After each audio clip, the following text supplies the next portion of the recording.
Assalamualaikum warahmatullahi wabarakatuh. Waalaikumsalam. Ya, selamat siang dan salam sejahtera untuk kita semua. Terima kasih Bapak Ibu yang siang hari ini masih menyempatkan waktu ya untuk bersama-sama berbagi ya dengan saya yang ada di sini untuk belajar mengenai publikasi pada jurnal internasional bereputasi ya.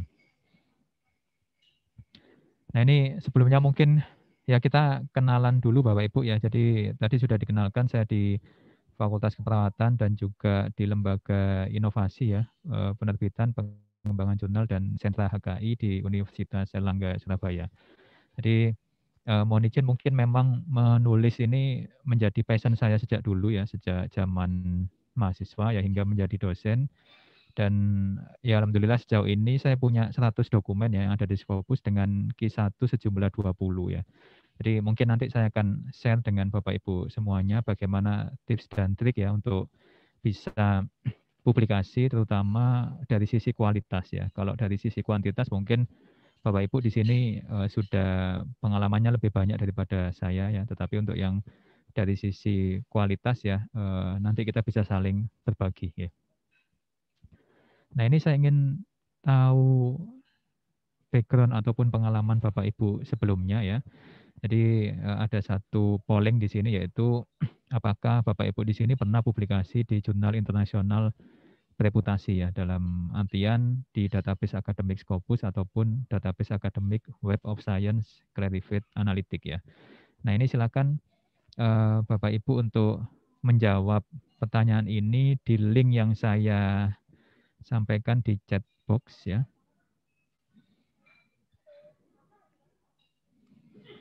Ya, sudah saya share Bapak Ibu ya. Silakan diklik saja pollef.com/ferryfnd199 ya.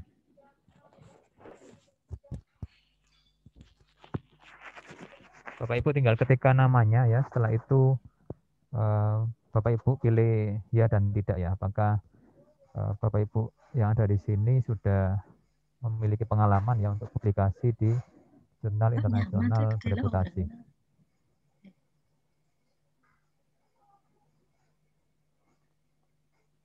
Ya, punten Pak Ferry. Ya. Mungkin videonya bisa diaktifkan Pak. Video. Nggih. Ini Biar bisa melihat dengan Pak Ferry. Oh gitu. Nggih. Ya. Mohon maaf nih Pak, mohon maaf.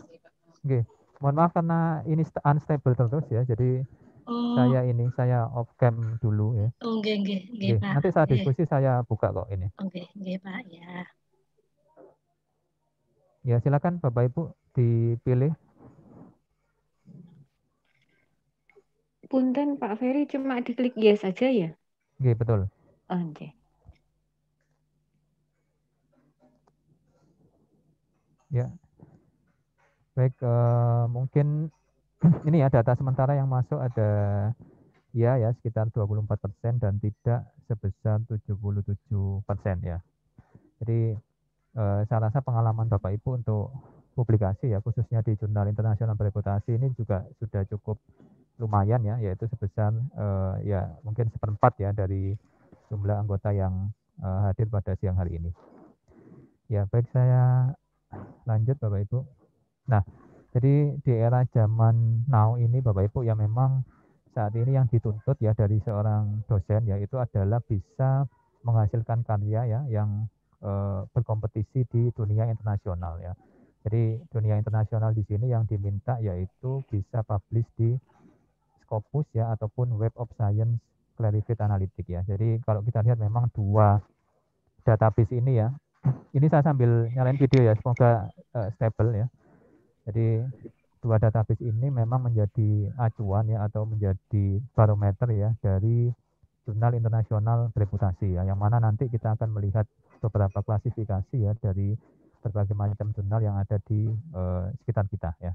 Nah, untuk Scopus maupun Clarivate Analytic ya atau dulu namanya IC Thomson ya, ini saya rasa Bapak Ibu perlu mengakses database-nya ya, karena pengalaman kami ya ketika melakukan pendampingan tidak semua institusi punya akses ya. Jadi seperti di UNER ya, alhamdulillah kita punya akses untuk 2 database akademik ini, tetapi belum tentu nanti bagi Bapak Ibu yang ada di luar UNER ya itu memiliki akses ke database bereputasi internasional ini ya, baik Scopus maupun Web of Science Clarified Analytics ya. Nah, untuk Scopus ataupun Web of Science Clarified Analytics ini ada sedikit perbedaan Bapak Ibu ya. Nanti Bapak Ibu akan melihat bagaimana filterisasi ya ataupun kualitas-kualitas ya dari jurnal-jurnal yang terindeks di Scopus ataupun Web of Science Clarified Analytics ya. Yang mana memang di Scopus Bapak Ibu ya, biasanya kita mengenal dengan kualitas nilai SJR ya, Simago Journal Ranking ya, sedangkan di Web of Science Clarified Analytics ya, kita biasanya menggunakan istilah impact factor ya. Nanti akan kita lihat secara mendalam ya. Nah, Bapak Ibu, dengan adanya Scopus ataupun Web of Science Clarified Analytics ini memang akan menantang kita ya, men-challenge kita ya, apakah karya kita nanti ya, terutama luaran dari penelitian ya, itu bisa bersaing di dunia internasional ya, karena memang kalau dilihat Bapak Ibu secara masif ya, itu 3 tahun terakhir ya, jumlah dokumen kita cukup luar biasa ya di dunia internasional ya, tetapi dari sisi kualitas ya, kita masih belum mencapai kebermaknaan ya. Jadi ini bisa dilihat dari jumlah citasi yang memang jumlah citasi saat ini masih perlu kita dorong ya. Nah, sehingga Bapak Ibu untuk zaman now ini ya, itu perlu beberapa skill yang wajib Bapak Ibu kuasai ya. Jadi yang pertama adalah skill otak-atik database akademik ya. Jadi bagaimana Bapak Ibu bisa mengakses database akademik ini, lalu utilisasi ya, melakukan pencarian, baik itu pencarian individu, pencarian afiliasi, maupun mencari trending topik dari masing-masing area bidang ilmu Bapak Ibu ya. Jadi kalau misal saya areanya adalah keperawatan komunitas ya, ataupun migrasi perawat ya, maka saya harus bisa ya, ataupun saya sudah mampu ya untuk otak-atik berbagai macam database akademik yang ada di sekitar ini ya. Dan ini saya rasa tiap institusi punya akses yang berbeda ya, punya kapasitas yang berbeda, sehingga nanti Bapak Ibu coba ya untuk bisa mengaksesnya ya. Paling enggak kalau misal di UNER ya, kita bisa mengakses Scopus, mengakses Web of Science Clarified Analytics ya. Mungkin di institusi Bapak Ibu ya, Bapak Ibu bisa mengakses EBSCO ya, lalu ada ProQuest ya, atau mungkin database akademik yang lainnya ya.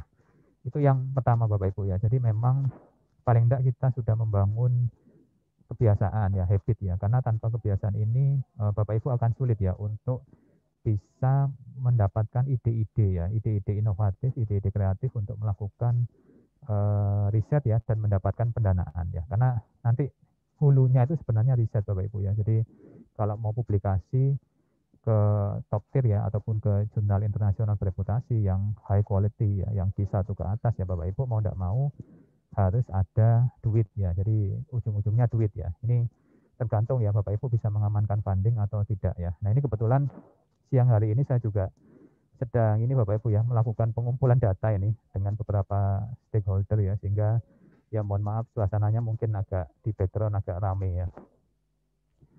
Lalu yang berikutnya Bapak Ibu, keterampilan yang harus dikuasai adalah keterampilan untuk menggunakan software bibliografi ya. Yang mana di sini kalau software biblio itu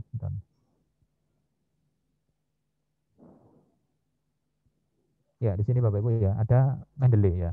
Nah, kenapa kok saya sarankan menggunakan Mendeley ya, karena memang Mendeley ini yang gratisan Bapak Ibu ya. Kalau Bapak Ibu mungkin mau menggunakan yang berbayar ya, yang fiturnya lebih canggih ya, bisa pakai EndNote ya. Tetapi kalau yang gratisan ya, Bapak Ibu nanti cukup pakai Mendeley ya, karena fiturnya juga hampir sama ya, walaupun tidak secanggih EndNote ya. Nah, Mendeley ini sama ya, rata-rata mungkin Bapak Ibu dosen sudah punya ya, tetapi sangat jarang ya mau menggunakan ini untuk membiasakan kita untuk mengelola semua metadata ataupun referensi yang Bapak Ibu punya ya, sehingga memang Bapak Ibu saya harapkan nanti ketika membangun budaya akademik ya, Bapak Ibu nanti bisa menggunakan beberapa tool produktivitas yang bisa mendorong performance Bapak Ibu ya, khususnya di kinerja publikasi. Lalu berikutnya Bapak Ibu ada software cek kemiripan ya. Jadi cek kemiripan di sini yang populer ya mungkin Peneliti ya, tapi yang lainnya silakan digunakan ya. Yang penting Bapak Ibu datanya aman ya. Jadi kalau datanya aman, datanya privasinya terjaga ya, silakan dipakai ya dan digunakan ya. Itu untuk Peneliti ya. Lalu berikutnya adalah tata bahasa ya. Nah, untuk tata bahasa ini memang Bapak Ibu ini menjadi challenge ya, karena siapapun penelitinya ya, walaupun sudah sering malang melintang di Q1 ya, itu pasti butuh bantuan dari seorang international proofreader ya, atau profesional proofreader. Dan biasanya kalau di kami Bapak Ibu ya, kebetulan kalau di UNER kita didanai ya, tapi kurang tahu kalau di tempat Bapak Ibu ya, mungkin fasilitasnya berbeda ya dengan kami ya, sehingga Bapak Ibu bisa menggunakan Grammarly ya, atau software gratisan lain yang mungkin bisa Bapak Ibu utilisasi untuk keperluan publikasi ya. Jadi ini Bapak Ibu beberapa tools ya, yang saya tidak endorse salah satu ya, tetapi memang tools-tools ini wajib Bapak Ibu kuasai ya, dan wajib Bapak Ibu biasakan ya untuk dunia publikasi ya, atau melakukan aktivitas di Dharma ya. Jadi ini semacam SOP bagi kita ya. Jangan, misal salah satunya, jangan pernah submit kalau belum dicek kemiripannya ya. Karena memang kita sebagai manusia kadang hilaf ya, kadang copy paste terus tidak melihat lagi, mengecek lagi apakah sudah diparafris atau belum ya, sehingga tahu-tahu kecolongan ya, sudah disubmit, sudah direview, terus sudah accepted ya, baru ketahuan bahwa ini tingkat kemiripannya tinggi ya. Jadi ini sebagai salah satu SOP Bapak Ibu ya, bagi kita untuk saling mengingatkan ya. Nah, ini akan kita bahas Bapak Ibu secara detail di slide berikutnya. Nah, pertanyaan berikutnya, apakah harus di jurnal internasional bereputasi ya? Ini tentunya tergantung ya kepada Bapak Ibu ya, apakah Bapak Ibu nanti memang ingin mendapatkan exposure yang lebih tinggi ya. Jadi bukan masalah wajib atau tidak wajib ya, tetapi memang kalau kita ingin dikenal ya, kita ingin menghasilkan impact ya, impact yang lebih besar ya, tidak hanya di skala nasional tetapi internasional ya, kita mau tidak mau juga harus ke jurnal internasional bereputasi ya. Jadi terlepas dari berbagai jenis perankingan yang ada ya. Nah, sebenarnya ada berapa jenis jurnal ilmiah Bapak Ibu ya di sekitar kita ya. Ini kalau menurut Juknis PAK 2019 ya, itu ada beberapa ya, yaitu ada jurnal ilmiah nasional ya, yang saya rasa Bapak Ibu di sini pasti ini ya, mungkin menjadi bagian dari editorial board ya di jurnal ini, atau pernah mengelola ya, atau sedang mengelola ya. Ini biasanya kalau dulu kan versi cetak ya, sekarang sudah versi OJS ya. Lalu berikutnya Bapak Ibu ada jurnal ilmiah nasional terakreditasi ya. Jadi baik itu S1 sampai S6 ya, yang terakreditasi SINTA ya. Saat ini jumlahnya sudah sangat banyak Bapak Ibu ya. Jadi kalau misal Bapak Ibu kesulitan publikasi di jurnal ilmiah nasional terakreditasi saat ini, mungkin sangat disayangkan ya, karena jumlahnya sangat besar dan Bapak Ibu bisa menyasar ke sana ya. Lalu yang ketiga Bapak Ibu, ini adalah jurnal ilmiah internasional ya. Nah, jurnal ilmiah internasional ini sudah dijelaskan ya oleh Juknis PAK 2019 ya, yang salah satunya adalah menggunakan bahasa PBB ya, dan editorial boardnya minimal dari beberapa negara ya. Jadi nanti Bapak Ibu silakan dicek ya, ditelaah lagi ya, apakah jurnal-jurnal yang mau ditarget itu ya, itu masuk kategori yang mana ya. Jadi berbeda-beda sesuai dengan jenis jurnal ilmiah yang sudah ditentukan ya. Nah, yang akan kita bahas pada siang hari ini adalah ini, jurnal ilmiah internasional bereputasi ya, yang mana ada kata-kata bereputasi ini ya, itu berarti dia terindeks paling tidak di Scopus ya, atau Web of Science Clarified Analytics ya. Nah, ini beberapa contoh evaluasi pengukuran kinerja universitas ya, kelas dunia Bapak Ibu ya, yang mana memang kalau kita melihat ataupun mengacu ke dunia internasional ya, itu salah satu komponen ya atau indikatornya adalah Yang pertama jumlah artikel ya. Jadi memang Bapak Ibu jumlah itu masih menjadi ukuran ya untuk menilai impact ataupun dampak dari seorang peneliti. Jadi Bapak Ibu kalau melihat di berbagai macam rankingan ataupun rankingan nasional ya oleh Dikti ya ataupun Sinta ya itu jumlah masih dihargai ya. Sehingga terlepas Bapak Ibu mau publish di Q1 sampai Q4 pun ya itu sudah ada nilainya masing-masing ya. Lalu berikutnya Bapak Ibu di sini Bapak Ibu juga bisa melihat jumlah kutipan ya. Jadi jumlah kutipan ini memang akan sangat menentukan ya impact ya ataupun dampak dari publikasi Bapak Ibu ya. Jadi ke depan nanti ya yang dilihat itu bukan lagi jumlahnya ya tetapi jumlah kutipannya ya. Apakah kutipannya ini banyak ya dan apakah dikutip oleh peneliti-peneliti ataupun lembaga yang mendunia ya, misal Badan Kesehatan Dunia ya ataupun oleh peneliti-peneliti asing lainnya ya. Jadi jumlah citasi ini yang perlu menjadi concern ya Bapak Ibu ke depannya ya. Nah, selain itu Bapak Ibu untuk riset dan publikasi Bapak Ibu ya, Bapak Ibu bisa melihat ya bahwa nantinya ya jumlah dana penelitian ya ataupun income ya yang didapatkan Bapak Ibu tiap tahunnya itu juga akan sangat menentukan kualitas dari Bapak Ibu semuanya ya. Jadi nanti mungkin ke depan ya Bapak Ibu dari akreditasi yang baru ya 9 kriteria tadi ya itu akan banyak sekali borang-borang ya ataupun isian-isian yang terkait dengan volume dan juga amount of money ya. Jadi income dari peneliti ini juga akan sangat menentukan ya kualitas dari individu dan juga kualitas dari institusi. Nah, bagaimana dengan ranking yang berikutnya Bapak Ibu ya? Jadi rankingnya ada berbagai jenis ya, tetapi secara umum ada 4 ya.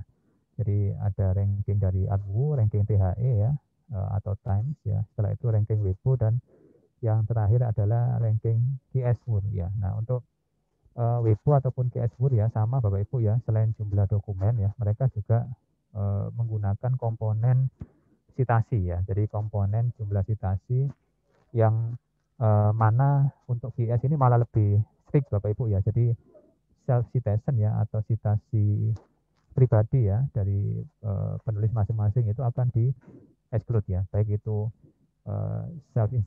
self citation maupun self institutional citation ya.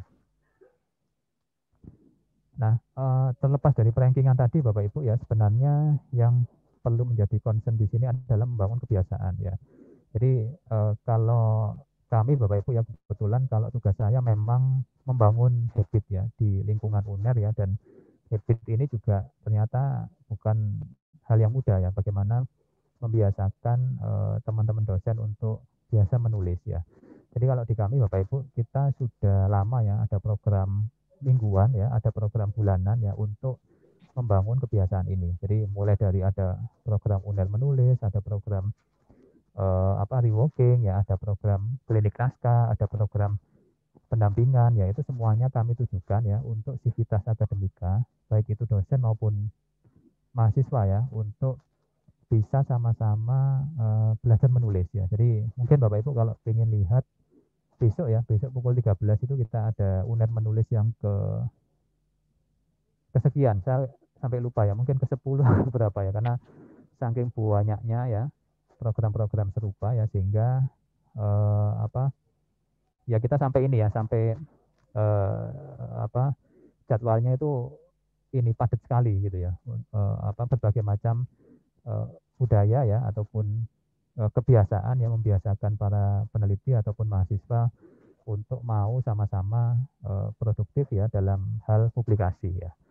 Nah, ini memang menjadi tantangan Bapak Ibu ya, terutama mungkin nanti Bapak Ibu yang ada di area riset dan publikasi. Kalau di kami LPPM itu tusinya ya khusus untuk penelitian ya, Pengmas ya, tetapi untuk yang area publikasinya masuk di lembaga LIPJP HKI ya. Sehingga memang kami di sini fokus ke arah sana ya. Jadi ada banyak program ya, nanti Bapak Ibu bisa juga lihat ya ataupun mengintip YouTube kami ya untuk program-program yang ada. Jadi tahun ini kami fokusnya ke kualitas ya.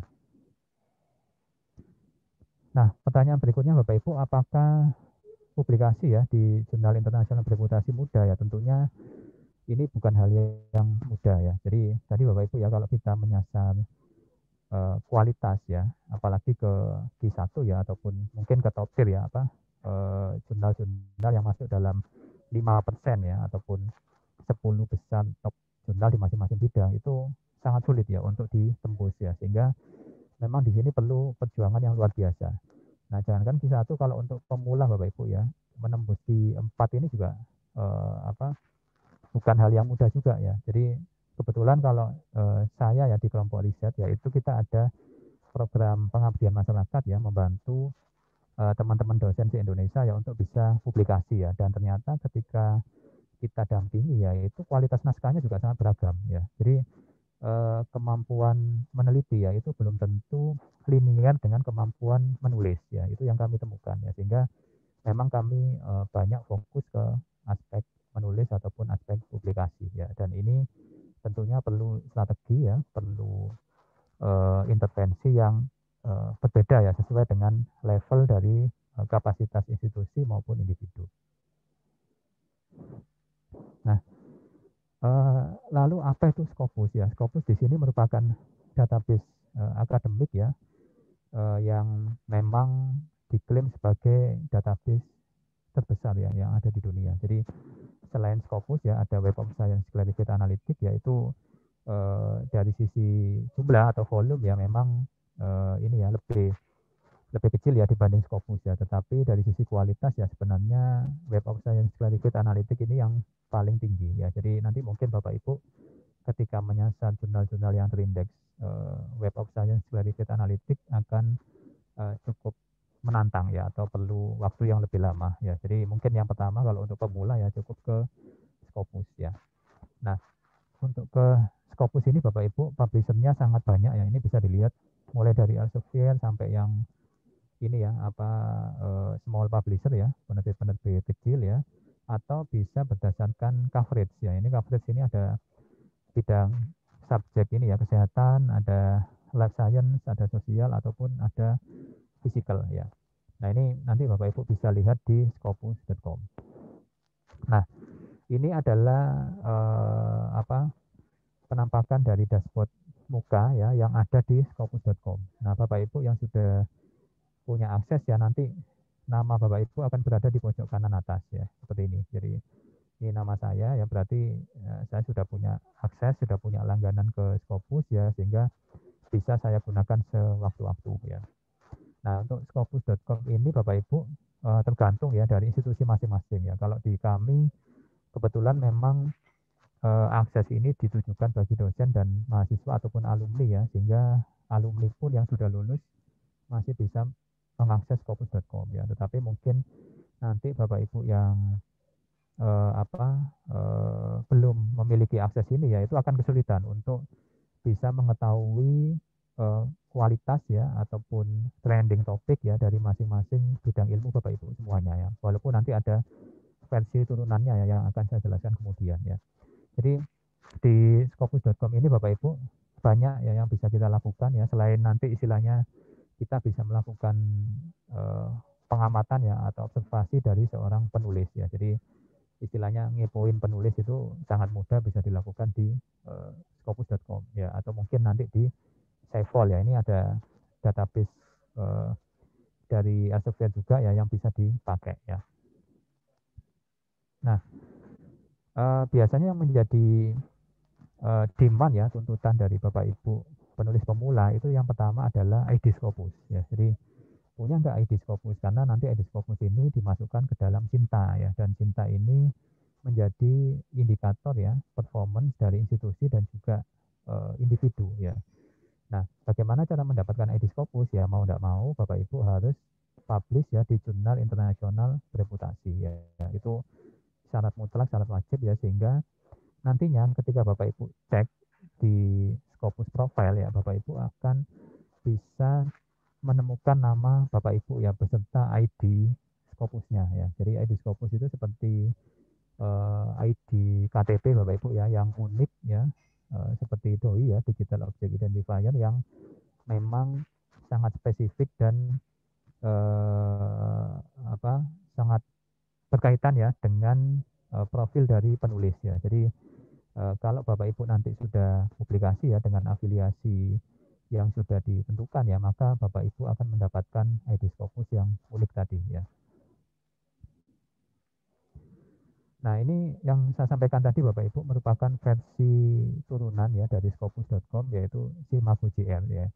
Yang mana versi Simago JR ini ya itu merupakan versi gratisan ya dari Scopus, dan tentunya karena gratisan ya datanya pasti tidak seupdate Scopus.com ya. Jadi ada delay sekitar 1 tahun Bapak Ibu ya antara Simago JR dengan Scopus.com ya. Makanya mungkin nanti Bapak Ibu yang mau mengecek melihat apakah jurnal-jurnal tersebut masih aktif ya atau sudah discontinued ya atau tidak ya, atau mungkin mengalami cancellation ya, itu tidak bisa dilakukan di sini. Jadi Bapak Ibu harus cek langsung di scopus.com ya.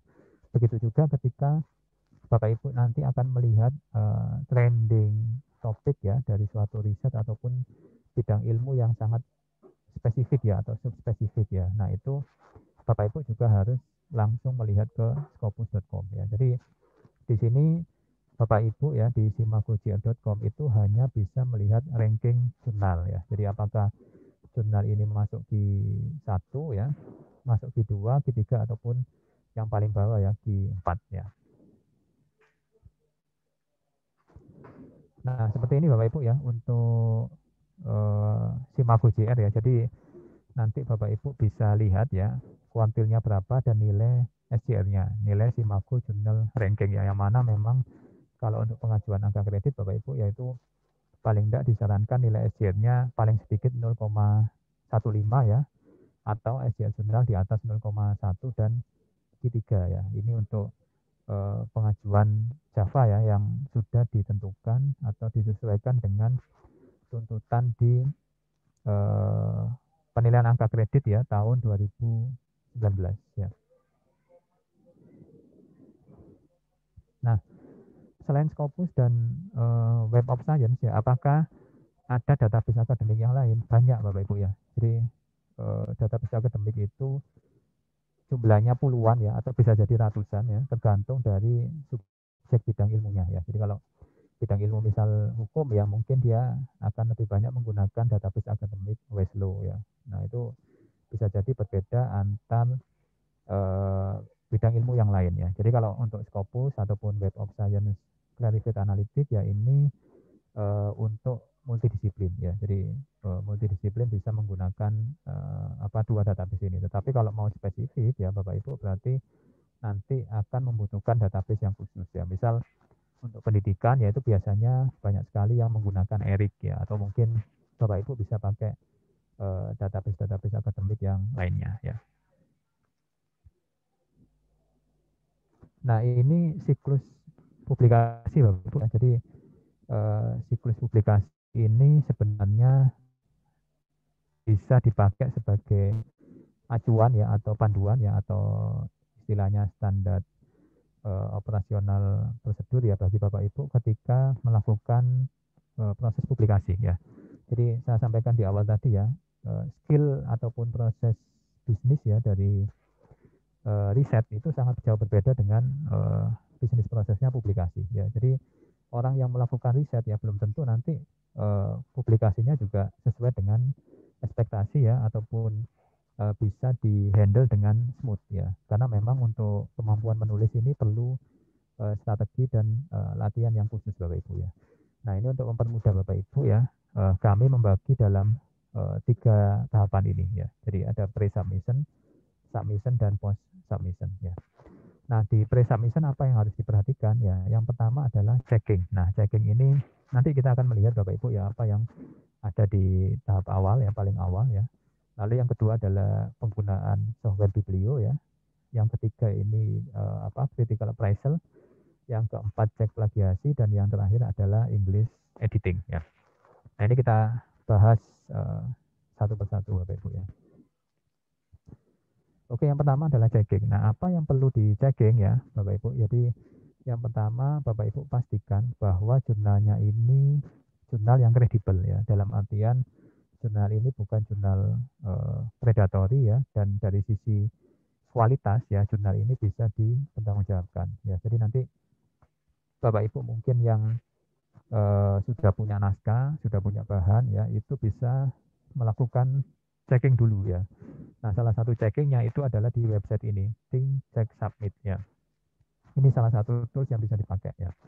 Nah, berikutnya Bapak Ibu pastikan bahwa jurnal tadi ya itu tidak masuk dalam list jurnal predatory ya. Nah, kalau Bapak Ibu lihat ya list jurnal predatory ya, baik itu nanti ada predatory jurnal, ada predatory berdasarkan publisher ya, ataupun hijack jurnal ya, jurnal bajakan ya, itu Bapak Ibu bisa melihat ya di dalam listnya ya, apakah jurnal target dari Bapak Ibu itu ada di sana ya. Karena saat ini ramai Bapak Ibu yang mengenai hijack jurnal ya. Jadi hijack itu bajakan. Jadi bajakan ini sangat sulit mengidentifikasi karena amat sangat mirip. Jadi namanya sama, terus kontennya sama ya, tetapi yang satunya asli, satunya bajakan gitu. Jadi kayak misal kalau Bapak Ibu belanja ke pasar tradisional ya, itu ada yang jualan tas gitu ya, tas branded, mungkin satunya tulisan coach ya, satunya COACH, satunya pakai KOACH atau pakai COKAH ya, ataupun apapun itu ya, yang KW ya, versi KW. Jadi versi hijack ataupun bajakan ini semakin banyak ya, semakin umum, dan kita harus berhati-hati ya. Jadi ini yang dilakukan pada saat tahap awal Bapak Ibu ya, ketika akan melakukan submission ya. Jadi jangan sampai nanti Bapak Ibu sudah katakan mendapatkan hibah ya, apalagi hibah dikti, terus dananya juga lumayan besar ya, tetapi luarannya adalah luaran di jurnal yang ya dalam tanda kutip ya predator ya, itu harus kita hindari ya. Jadi nanti pastikan Bapak Ibu jurnal yang bersangkutan itu paling tidak kredibel ya, dan masuk dalam salah satu list ini ya. Jadi ada list KOP, ada list DOAJ ya, ataupun list WASPA ya. Jadi Open Access Scholarly Publisher Association ya. Nah, itu yang perlu Bapak Ibu perhatikan. Atau mungkin Bapak Ibu bisa juga melihat ya daftar-daftar jurnal yang direkomendasikan oleh asosiasi. Jadi kalau misal kebetulan bidang saya keperawatan ya, saya paling senang kalau submit ke International Nursing Review Journal ya, karena memang jurnal ini yang direkomendasikan oleh asosiasi perawat internasional ya. Nah, bagaimana cara mencari jurnal yang tepat Bapak Ibu ya? Ini ada beberapa Bapak Ibu ya cara atau strategi. Jadi yang pertama Bapak Ibu bisa pakai ini, jane.biosemantics.org ya. Nah, kalau di sini Bapak Ibu tinggal masukkan atau copy paste abstraknya ya, di copy paste aja sini. Nanti setelah itu klik find journals ya. Nah, ini karena waktunya terbatas Bapak Ibu ya, kita nggak bisa praktis ya. Jadi ingat kopas abstraknya ya, setelah itu find journals ya. Nah, hasilnya seperti ini. Jadi nama jurnal yang muncul paling atas ya, ini jurnal-jurnal yang highly recommended ya. Jadi yang direkomendasikan oleh si platform ini ya. Nah, ini Bapak Ibu tetap walaupun sudah ada nama-namanya, tapi Bapak Ibu cek ya apakah ini masih aktif terindeks di Scopus atau sudah discontinued ya. Jadi Bapak Ibu pastikan sekali lagi ya. Lalu yang kedua, Bapak Ibu juga cek di list predatory apakah ini masuk predatory atau tidak ya. Karena belum tentu ya semua jurnal yang masuk di Scopus pun yaitu free of predatory ya. Jadi silakan nanti double check ya untuk bisa saling mengingatkan ya. Lalu yang berikutnya Bapak Ibu juga bisa pakai platform ini, namanya Journal Finder ya, dari Elsevier. Sama prinsipnya Bapak Ibu ya. Jadi tinggal copy paste judulnya, copy paste abstraknya ya. Setelah itu klik find journals ya di sini. Nah, hasilnya agak sedikit berbeda dengan Jane ya. Nah, ini ya. Jadi kalau Journal Finder Bapak Ibu ya, itu nanti muncul nama-nama jurnal ya. Ini title-nya. Setelah itu dia akan muncul ini acceptance rate ya. Nah, Bapak Ibu pastikan memilih acceptance rate yang tinggi Bapak Ibu ya. Jadi kalau ada yang 50%, ada yang 60 ya pilih aja itu ya. Karena kalau semakin kecil acceptance rate-nya ya maka ya Bapak Ibu akan kesulitan untuk menembus jurnal-jurnal ini ya. Tetapi memang ini biasanya Bapak Ibu ya kalau acceptance rate-nya kecil ya nilai SJR-nya akan tinggi ya. Nah ini nilai SJR tinggi ini bisa dipakai sebagai salah satu syarat khusus ya untuk ke guru besar ya ataupun mungkin nanti Bapak Ibu ingin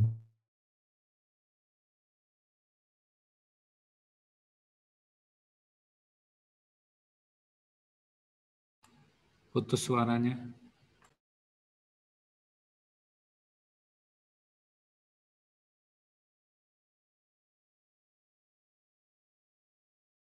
Ya suaranya hilang. Boleh Pak. ya. Jadi yang kedua ini baru checking ya. Jadi yang kedua Bapak Ibu wajib pastikan bahwa naskahnya ini sudah menggunakan software bibliografi ya atau reference manager ya. Kenapa kok wajib menggunakan reference manager Bapak Ibu ya? Karena memang nanti ketika Bapak Ibu publikasi ya, Bapak Ibu akan mengalami yang namanya rejection ya. Jadi ini merupakan hal yang tidak bisa kita hindari Bapak Ibu ya, rejection ini. Saya pun sampai sekarang ya di reject berkali-kali ya. Jadi bisa sampai 5 kali, 10 kali itu untuk satu naskah ya. Padahal mungkin sebulan saya punya beberapa naskah ya. Nah, rejection ini perlu Bapak Ibu sikapi ya dengan istilahnya mental baja ya. Karena ya kalau mungkin Bapak Ibu pemula ya terus di reject sekali, 2 kali, 3 kali nyata ya itu ya Bapak Ibu juga tidak akan memiliki ya track record publikasi di jurnal internasional bereputasi ya. Tetapi kalau Bapak Ibu mungkin ini ya gigih ya coba di reject submit lagi, di reject submit lagi ya Bapak Ibu nanti bisa paling enggak itu memiliki pengalaman ya. Karena kalau bagi saya pribadi Bapak Ibu ya kita akan banyak belajar itu dari rejection ya, dari penolakan ya. Jadi kalau kita ditolak ya, di situ banyak sekali komentar ya, entah komentarnya yang sangat pedas sampai ya komentarnya sangat halus ya Bapak Ibu ya, itu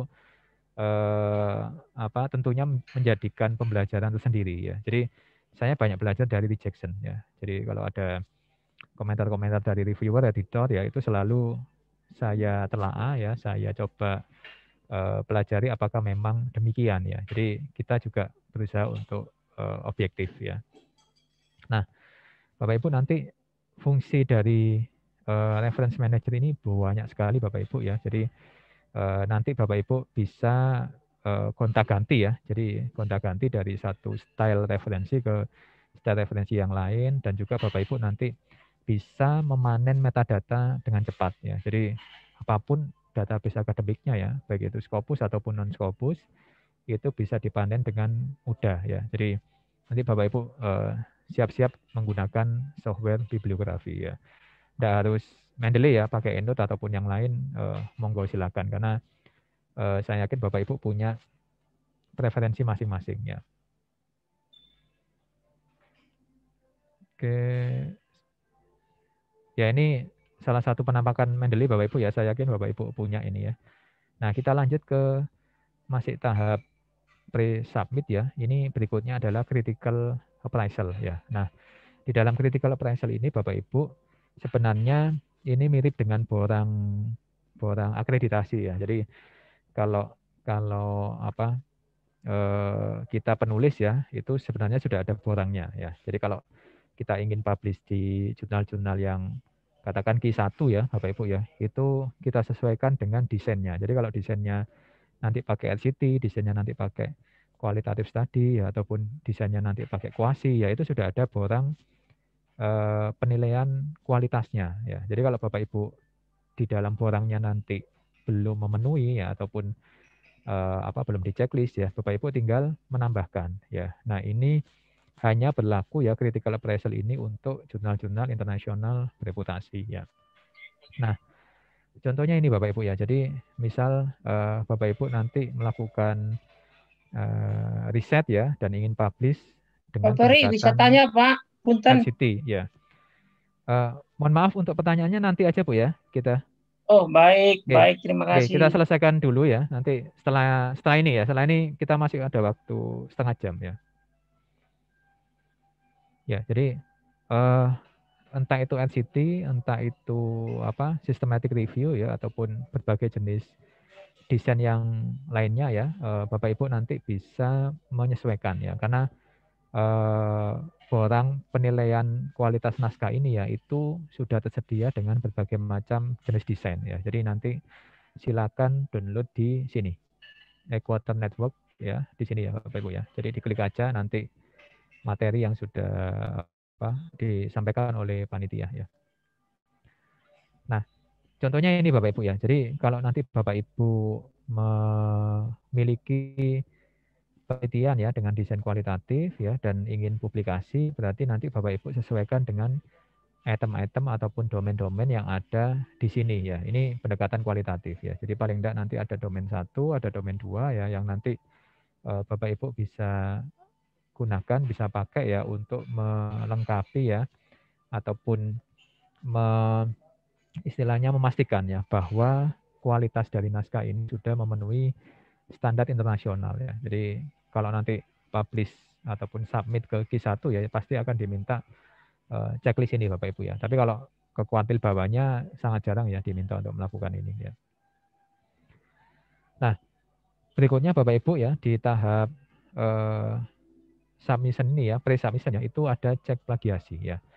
Nah, apa kok cek plagiasi ini wajib Bapak Ibu ya? Karena memang ya kita ini ya manusia tempatnya salah ya. Jadi kadang kita lupa ya, itu ya hal yang wajar ya. Sehingga ketika kita mungkin perlu paraphrase ya ataupun kita mungkin perlu editing ya, itu wajib kita pastikan ya bahwa angka kemiripannya tidak terlalu tinggi ya. Nah, ini standarnya kalau untuk jurnal internasional bereputasi biasanya maksimal kemiripannya adalah 25% ya. Jadi Bapak Ibu perlu pastikan bahwa kita tidak melebihi angka kemiripan 25% tadi ya.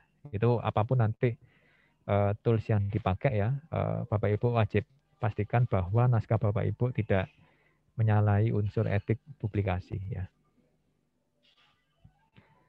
Nah, ini contoh beberapa naskah Bapak Ibu ya yang memang kalau dilihat highlight-nya ya ataupun kemiripannya cukup tinggi ya sehingga Bapak Ibu nanti perlu banyak melakukan paraphrase ya.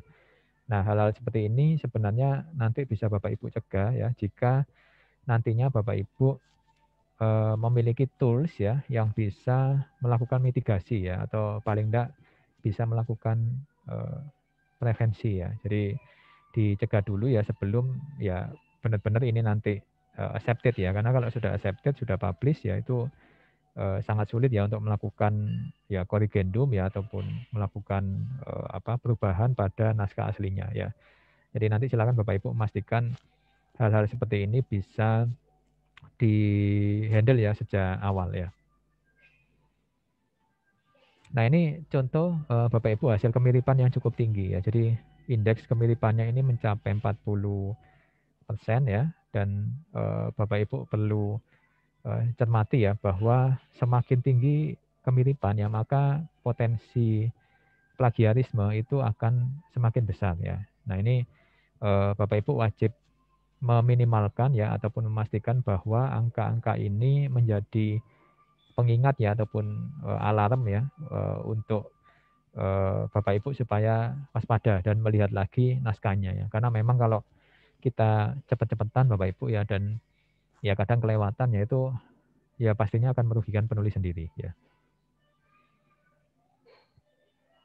Nah, berikutnya Bapak Ibu adalah English editing ya. Nah, kenapa kok English editing ini penting ya?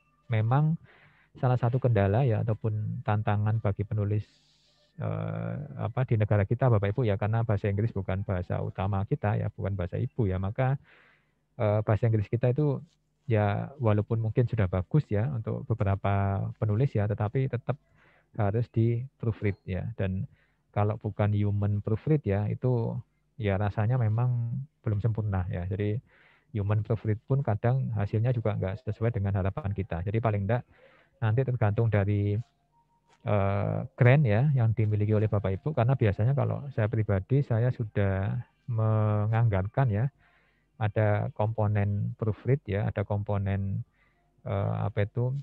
substantive editing ya, yang sudah saya masukkan ke dalam anggaran penelitian ya, sehingga nanti saya nggak kesulitan ketika SPJ ya. Itu kalau Bapak Ibu punya support dana ya. Tetapi kalau enggak, Bapak Ibu bisa gunakan ini. Jadi ini Grammarly ya.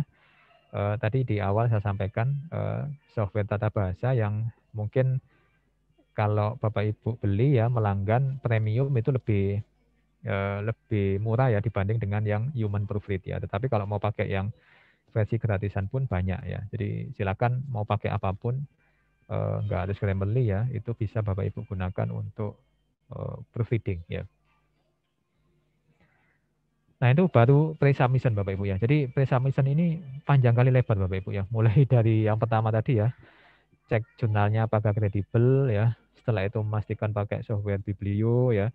Sampai yang terakhir tadi itu menggunakan international provider ya, baru nanti Bapak Ibu submit ya. Nah submit ini juga prosesnya panjang kali lebar Bapak Ibu ya. Jadi jangan heran kalau Bapak Ibu submit, nanti mungkin hasil reviewnya itu bisa keluar 3 bulan lagi, 6 bulan lagi, atau bahkan bisa lebih dari 6 bulan ya. Nah ini sudah hal yang biasa kalau bagi jurnal-jurnal yang memang kualitasnya cukup bagus ya, atau nilai SJN-nya di atas 0,5 ya. Itu memang mereka biasanya sangat teliti ya, sangat detail ya, sehingga reviewnya pun tidak cepat-cepat Bapak Ibu ya. Itu yang menjadi karakteristik dari jurnal-jurnal internasional bereputasi ya. Tetapi sekarang Bapak Ibu kita sangat dipermudah ya. Jadi ada yang namanya screening ya yang dilakukan oleh editor. Kalau misal naskah Bapak Ibu jelek ya, biasanya submit hari ini mungkin jam berapa ini? Jam hampir pukul 15 ya, itu nanti pukul 16 atau 3 jam kemudian sudah di reject ya.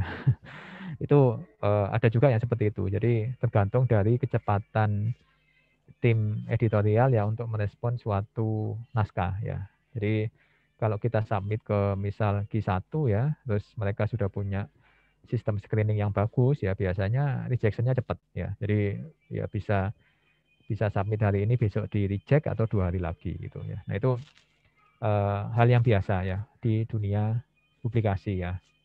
Dan bahkan ketika Bapak Ibu masuk ke proses ini, Bapak Ibu ya, masuk ke proses review ya. Jadi setelah dari reviewan balik ke editor in chief ya, itu mungkin sekali 2 kali ya, ada kemungkinan yang ketiga Bapak Ibu di reject ya. Itu memang merupakan common ya, common things ya pada jurnal-jurnal internasional bereputasi ya.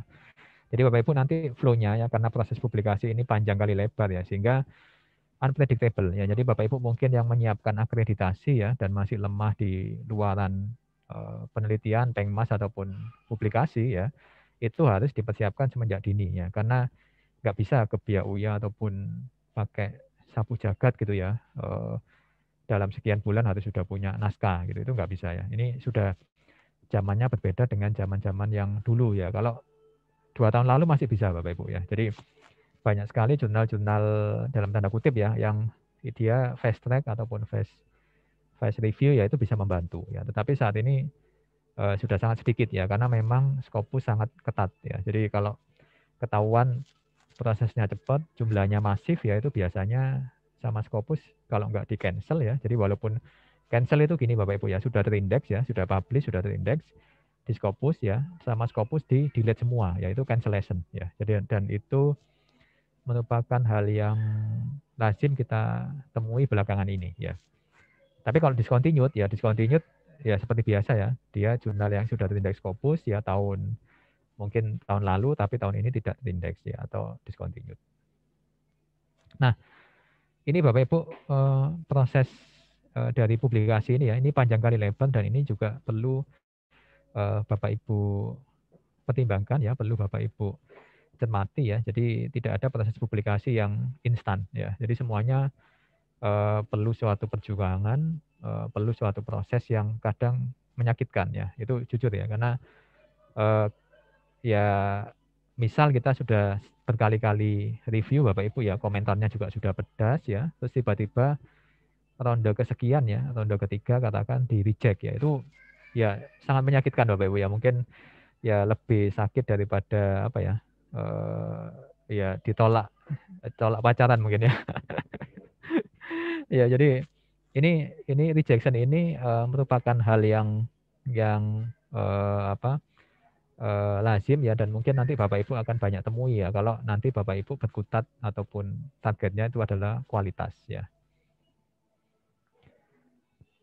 Nah, untuk lama review Bapak Ibu ya ini beragam ya, tiap-tiap jurnal. Jadi ada yang sebulan, ada yang 2 bulan, ada yang 6 bulan, ada yang bahkan sampai tahunan ya. Jadi nanti Bapak Ibu pertimbangkan kalau ingin publish ya ke jurnal manapun, yaitu selalu fixed time ya. Jadi selalu ada proses yang memang menjadi standar masing-masing jurnal ya. Kecuali mungkin Bapak Ibu menyasar jumlah ya. Kalau menyasar jumlah yang penting punya ID Scopus ya. Ya Bapak Ibu sasar aja Q4 ya. Q4 yang mungkin reviewnya nggak terlalu detail ya, dan juga waktu publikasinya cepat dan cepat terindeks ya. Itu bisa Bapak Ibu cari ya informasinya ya.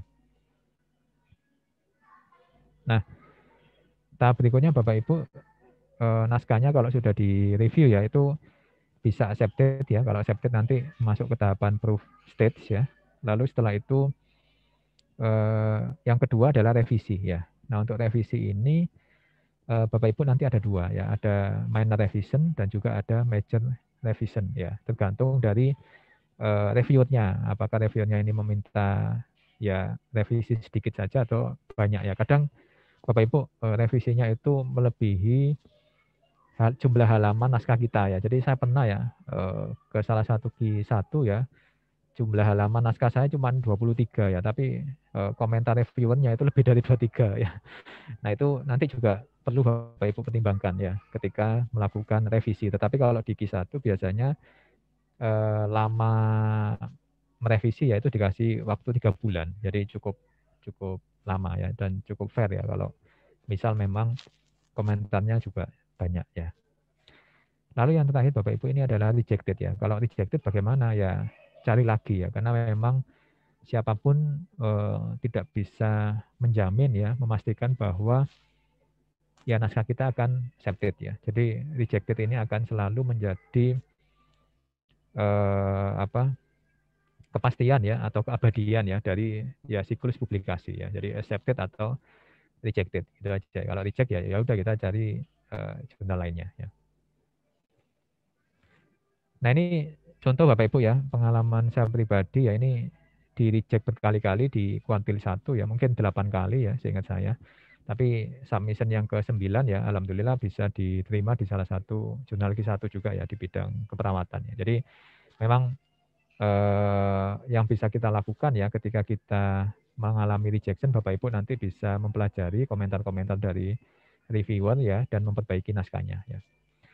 Nah, yang terakhir Bapak Ibu, ini setelah Bapak Ibu accepted publish ya, tugasnya adalah melakukan promosi ya. Jadi kenapa kok naskah kita perlu dipromosikan ya? Karena kalau Bapak Ibu tidak pernah mengenalkan diri, mengenalkan naskahnya ya, maka Bapak Ibu juga akan sangat jarang dikutip ya.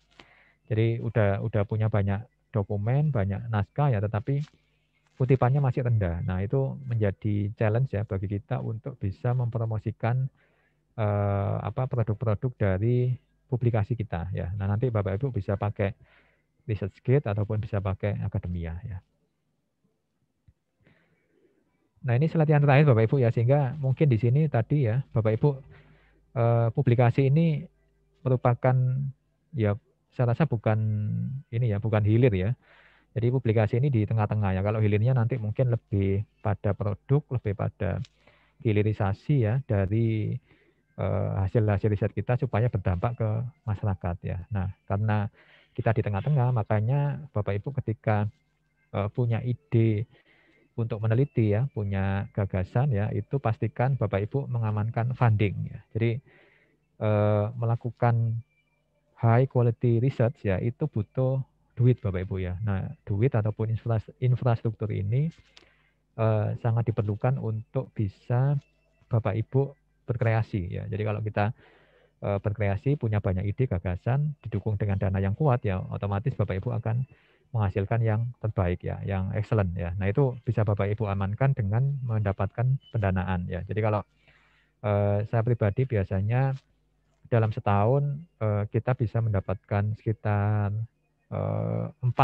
skema penelitian ya yang bisa kita gunakan, kita pakai untuk merekrut beberapa asisten peneliti ya. Nah, nanti asisten peneliti ini yang akan membantu pelaksanaan penelitian kita dan juga bisa membantu area percepatan publikasi ya.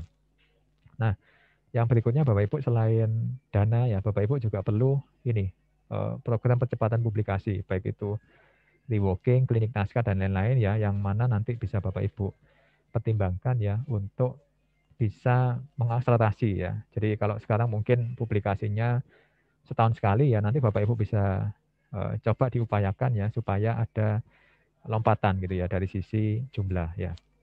Lalu berikutnya Bapak Ibu juga bisa kolaborasi ya. Jadi kolaborasi ini dengan siapapun Bapak Ibu ya. Bahkan kalau saya pribadi pun tiap tahun saya selalu punya kenalan baru ya. Jadi ada yang internasional, ada yang nasional ya, itu supaya saya bisa belajar ya. Jadi kalau saya ketemu dengan orang-orang itu saja ya, tentunya ilmu saya ya segitu-gitu aja ya. Tapi kalau saya bisa belajar lagi ya dari orang-orang baru, dari mereka yang punya skill yang lebih baru lagi ya, itu saya banyak mendapat exposure ya, saya banyak mendapat insight ya dari mereka-mereka yang memang skillnya nambah lagi, dan itu sangat mempengaruhi produktivitas kita Bapak Ibu ya. Jadi kinerja riset dan publikasi ya itu sangat amat dipengaruhi oleh lingkungan ya.